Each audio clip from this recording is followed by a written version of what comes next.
Sa video natin ngayon mga maestro ay pag-usapan naman natin itong ibinaba pong bagong DepEd order. Ano po mga maestro, ito may kaugnayan pa rin dito sa ating expanded career progression system.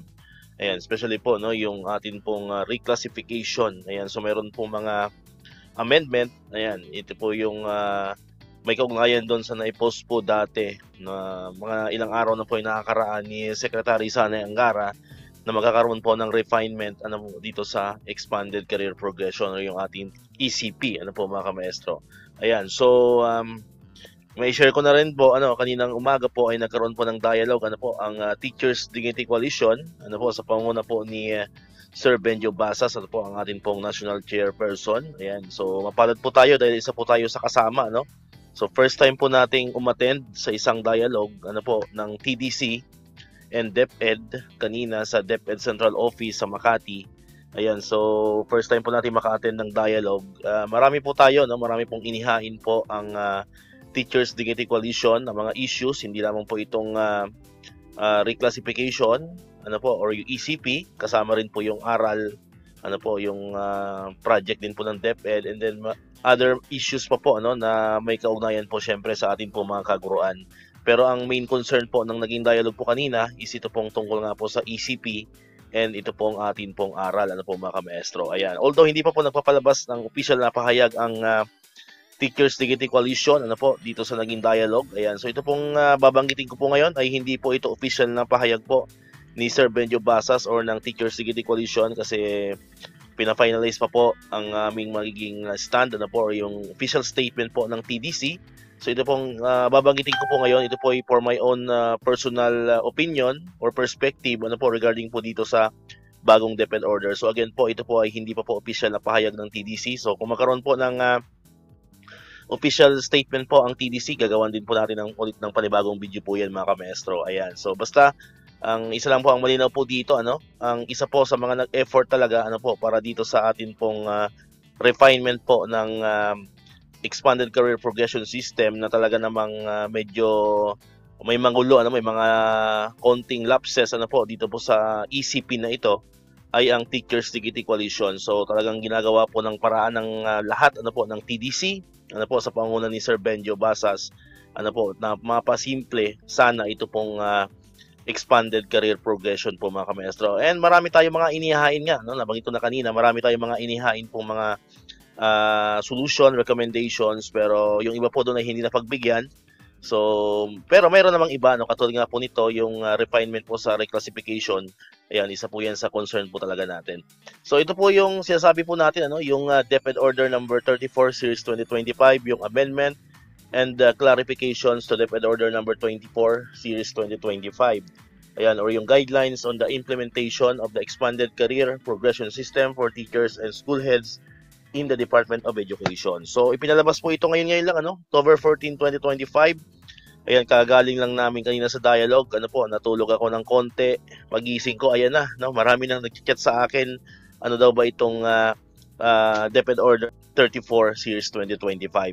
Ayan, so nagulat din po tayo, kasi akala natin ay hindi pa ito agad-agad ipapalabas. Ayan, sabi ko nga, wala pa pong naging official statement ang TDC, pero naunahan pa kami nitong DepEd order na ito mga kamaestro. Ayan. So, dito po, nagkaroon ng mga pagbabago. May konting mga changes. Although, wala pa po dito yung ibang mga hinihiling po sana natin para mapasimple itong expanded career progression po na ito mga kamaestro. Ayan. So, hopefully hindi pa dito yung nagtatapos yung ating pong magiging dialogue sa DepEd para mas lalo pa nating mapaganda sana at mapasimple nga itong ECP na ito. Ayan. So, dito na po tayo wag na po nating basahin lahat ng part ng ng DepEd order. Dito tayo sa pinaka main concern po natin, and ito naman yung trending kumbaga sa DepEd na nagsimula ng mga nakaraang araw, mga nakaraang linggo. Dahil nga 'di ba, pag may S ka, automatically ay DQ ka dahil hindi ka pumasa sa performance requirements po. So, this time medyo nag-relax po ang DepEd. Ayan. So, ang nakalagay po dito, during the 3-year transition period, teachers who do not fully meet the performance requirements for the position applied for may still be considered for promotion whether through natural vacancy or reclassification in appointment within or across career stages within the range of 3 salary grades provided that they meet the QS for the position applied for. Ayan, this transitory exemption shall apply under the following conditions. So meron po sila dito, ano, under paragraph 8, meron dyan A, B, C, and D. So tututukan po natin yung letter B kasi dito naman maraming concern talaga sa letter B na ito. Kasi ang affected talaga dito is yung mga teacher 1 hanggang teacher 3. Ano po? So sa teacher 1, hindi ka pwedeng tumawid ng career stage 2. Ayan, na pag wala ka or pag may S ka, no, sa dating ano natin, dating DepEd order. Pag teacher 2 naman, same din, hindi ka pwedeng tumawid ng teacher 5, teacher 4, and teacher 5.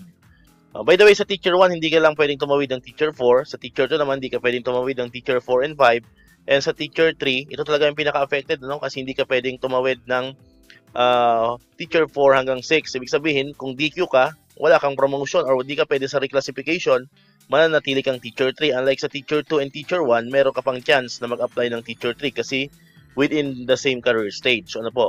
Pero this time, dito po sa refinement na ito, medyo nag-relax. So, during this 3-year transition period, ayan, the performance requirements for the classifications are relaxed. Ayan, this means everyone is eligible to apply up to 3 steps kahit po kayo ay mayroong satisfactory rating in some PPST indicators. Ano po? But you must submit or accomplish the commitment form to qualify for the exemption. So meron ka po dapat i-accomplish na commitment form. Ayan. So ito po yung letter B, ano? Generally satisfactory performance teachers who receive an overall IPCR rating of very satisfactory or higher but obtained satisfactory ratings in certain PPST indicators, thereby rendering them eligible to apply for such or for positions such as teacher 4. Ayan. So ito po yung nirelax, ano po, ano, yung letter B. Ito po yung maraming affected talaga. So pwede ka na mag-apply for reclassification kahit ikaw ay may S. Basta ang overall rating mo pa rin syempre ay very satisfactory or outstanding. So hindi po pwede yung overall rating na satisfactory kasi nagkakalituan din po doon. No? So automatic po yon. Pag ang overall rating mo ay satisfactory, talagang hindi ka pwede sa promotion. Ayan. So, ito po mga kamaestro, ano, or sa reclassification. Ayan. So, but ang pagkakaintindi po natin dito, ano, ang pagkakaintindi po natin dito sa refinement na ito po ay i-implement lamang po mga kamaestro within the 3-year period. Ano po mga kamaestro? Transition period lamang po ito mga kamaestro, no? So, ngayong hanggang 2028, yun po yung pagkakaintindi po natin. So, hanggang 2028 lang po ito i-relax.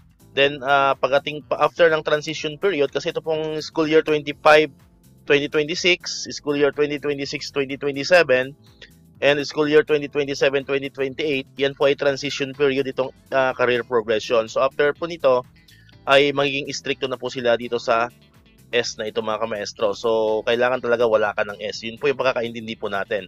So, kailangan kung may S ka, kailangan gagawan mo ng paraan yon na the next school year or the next rating period, kailangan ma-improve mo na po yun. Ano? So, kailangan, yun nga, kaya nga mayroon kayong pipil-upan na commitment form. So, kailangan po nag-i-improve ka. No? Kung may S ka man ngayon, dapat sa 2025-2026, yun pong S na po yun ay maging BS na or mas maganda, maging outstanding na.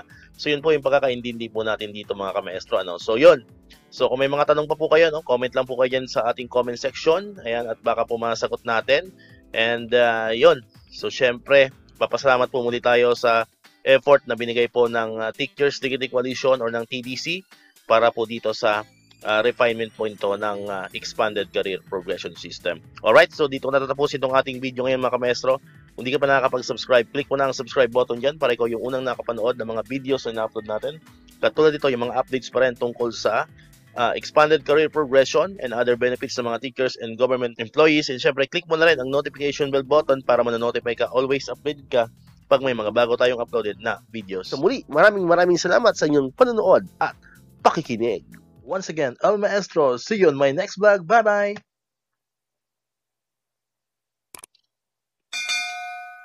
1, 2